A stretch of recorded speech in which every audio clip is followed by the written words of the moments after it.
Bismillahirrahmanirrahim. Assalamualaikum warahmatullahi wabarakatuh. Finally, we can meet again in second month February. Now, I want to introduce myself. My name is Miss Aimariani and my nickname is Miss Yani. I am a co-parent of grade student from SDN Cicalengka 03. Greetings to my innovative fellow teacher. Together to build our country. No, I want to give book review again with the title Abu Nawas and Minister Abedron, published by PT Canisius and retold by Sugeng Haryanto. This book has 46 pages and using AIHA technique, mention a reason, mention wisdom, and mention content from this book. Okay, for the first time, I will state the reason why I choose this book. Jadi, yang pertama kali saya akan memberitahukan sama kalian alasannya kenapa saya memilih buku ini. The first reason, alasan yang pertama, perlu kalian tahu bahwa saya memiliki buku ini sekitar tahun 2008. Pada waktu itu, saya belajar di sebuah universitas, tepatnya di UIN Sunan Gunung Jati, Bandung. Nah, pada waktu itu di kampus saya diadakan pameran buku, bazar buku. Banyak sekali buku-bukunya. Tetapi saya langsung excited sama buku ini. Karena dilihat dari ilustrasi gambarnya, menggambarkan beberapa orang muslim.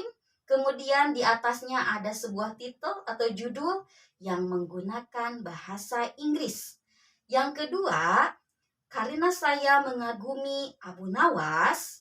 Kemudian yang ketiganya, the third reason kenapa saya memilih buku ini, karena buku ini kisahnya diceritakan dalam versi bahasa Inggris, saya tertantang dan bahkan sangat excited untuk mencari tahu apa saja sih isi kisah dari Abu Nawas ini.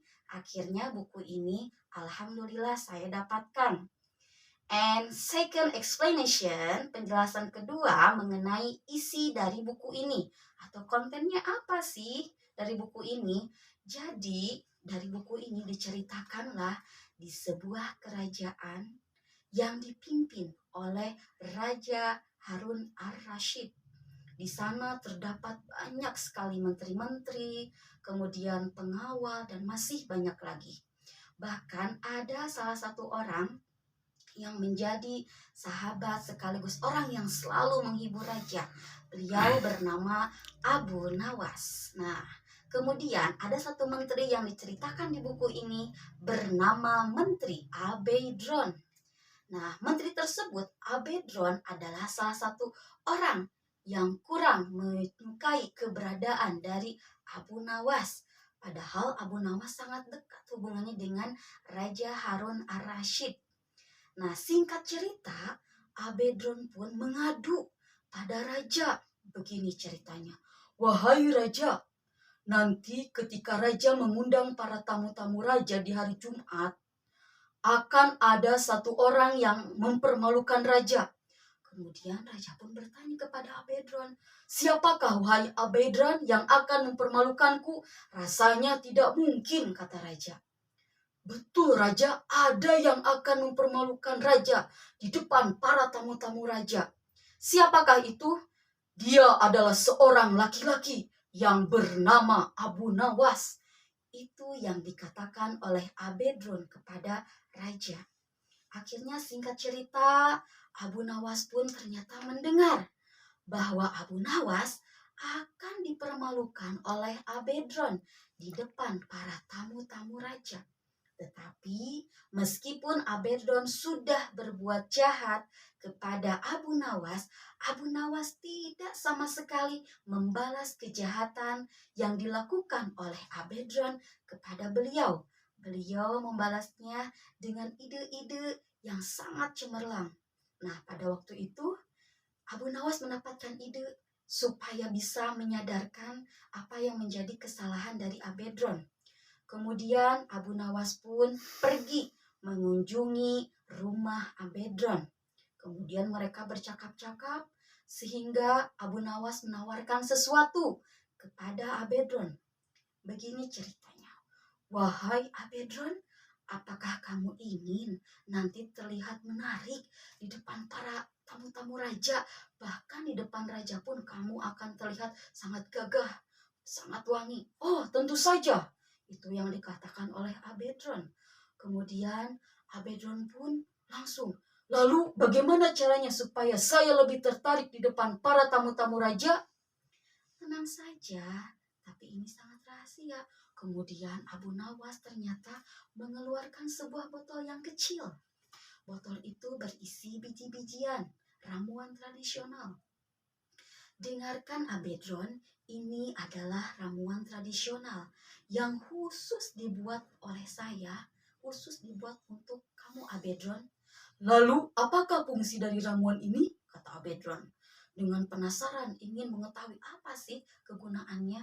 Kemudian Abu Nawas pun menjelaskan, ini adalah ramuan biji-bijian yang akan membuat mulut kamu aromanya sangat wangi. Kemudian untuk baju kamu yang sudah sangat bagus itu, saya akan meracik sebuah parfum yang sangat wangi. Nanti ketika kamu bertemu dengan para tamu-tamu raja akan terkesima melihat kegagahan kamu, melihat kamu memakai baju ini, kemudian aromanya sangat wangi. Oh, baiklah. Lalu apa yang harus saya lakukan? Tenang saja, kamu harus diam saja. Nanti hari Jumat tiba saya akan memberikan ramuan ini. Tapi untuk parfumnya saya akan berikan besok karena saya belum membuatnya. Kemudian Abu Nawas pun pergi ke rumahnya membuat ramuan untuk dibuat parfum yang dikhususkan untuk Abedron. Nah, kemudian setelah diberikan pada Abedron ternyata betul parfum itu sangat wangi. Kemudian dipakai oleh Abedron. Nah, hari Jumat pun tiba, Abedron pun datang tergesa-gesa ke istana tersebut. Ternyata di sana sudah banyak orang, tetapi para tamu belum datang satu sama sekali. Kemudian Abedron pun mondar-mandir mencari keberadaan Abu Nawas. Ternyata Abu Nawas pun muncul kemudian menemui Abedron. Wahai Abu Nawas, kenapa kamu telat? Itu yang ditanyakan sama Abedron kepada Abu Nawas. Tenang, jangan ribut, ini adalah ramuan tradisional. Tapi sayang sekali dengan pelannya Abu Nawas berbicara dengan Abedron. Tenang sekali, ini adalah ramuan tradisional. Tapi sayang sekali, Raja tidak memperbolehkan kita semua untuk makan dan minum sebelum para tamu datang menghampiri kita. Terus apa yang harus saya lakukan? Kata Abedron. Tenang saja, kamu bawa ramuan ini kemudian masukkan ke dalam mulut kamu. Jangan berbicara pada siapapun. Oh, baiklah, sangat mudah. Kemudian waktu tiba, para tamu raja akhirnya satu persatu datang. Kemudian raja beserta pengawal, para menteri menyambut kedatangan para tamu-tamu tersebut. Raja pun antusias memperkenalkan para menteri-menterinya, pengawalnya kepada para tamu tersebut. Giliran Abedron yang akan diperkenalkan oleh raja, Abedron ketika dihampiri oleh raja dan para tamu, dia kaget. Nah, kenapa dia kaget? Karena dia bingung harus berkata apa, harus bersikap seperti apa. Karena ingat apa yang diucapkan oleh Abu Nawas mengenai ramuan tradisional itu. Sahut raja seperti ini kepada Abedron. Wahai Abedron, perkenalkan diri kamu di depan para tamu-tamuku. Abedron pun hanya bisa memandang mata raja, kemudian memandang di sekeliling, lalu menundukkan lagi kepalanya. Abedron setelah beberapa kali, raja pun penasaran, ada apa sih dengan Abedron? Kenapa dia tidak sama sekali mengucapkan bahkan memperkenalkan dirinya di depan tamu-tamu raja? Sampai raja pun memaksa Abedron supaya Abedron mau memperkenalkan diri di depan para tamu-tamu raja. Apa yang terjadi? Ternyata ketika Abedron memperkenalkan diri, biji-bijian yang dimakan oleh Abedron langsung keluar. Sampai-sampai para tamu pun tertawa. Apa yang dilakukan Abu Nawas? hanya tersenyum saja, lalu berkata pada raja, "Wahai raja, apakah sekarang raja sudah tahu siapa yang akan mempermalukan raja di depan para tamu-tamu raja?" Lalu raja berkata, "Oh, ternyata kamu, Abedron, yang akan mempermalukan saya di depan para tamu-tamu." Tapi raja sudah tenanglah. Abedron pun menyesali apa yang telah dilakukannya. Nah, dari cerita tadi, hikmahnya sangat banyak sekali. Satu yang harus kita tiru adalah kecerdasan dari seorang Abu Nawas. Kemudian yang kedua adalah kejahatan itu tidak boleh dibalas lagi dengan kejahatan, tetapi kejahatan harus dibalas dengan kebaikan. Yang ketiga, kita harus bersikap baik pada siapapun, sekalipun mereka jahat sama kita. Mungkin itu saja yang dapat saya sampaikan untuk review kali ini. Insya Allah kita bertemu lagi di bulan Maret. Mudah-mudahan kalian lebih penasaran lagi, lebih excited lagi untuk mencari kisah Abu Nawas lainnya. Billahi taufiq wal hidayah. Wassalamualaikum warahmatullahi wabarakatuh. Salam literasi.